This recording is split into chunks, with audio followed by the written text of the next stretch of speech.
In front of me is Redmi 13 and today I would like to show you how you can use keyboard Clipboard.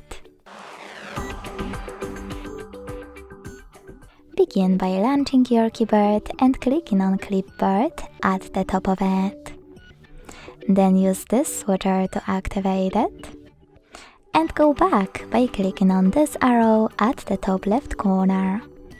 Now to use Clipboard, copy or cut any text and paste it by tapping on it at the top of your keyboard. If you want to, you can also click on Clipboard and paste it by clicking on it here.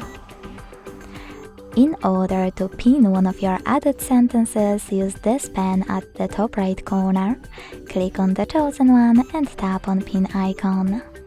You can unpin it the same way. If you wish to delete it, click on the pen, select a sentence and use pin icon instead of a pin one. Last but not least, to turn off Clipboard fully, use the same switcher as before. Thanks so much for watching. If you enjoyed this video, leave a like, comment and subscribe. Bye!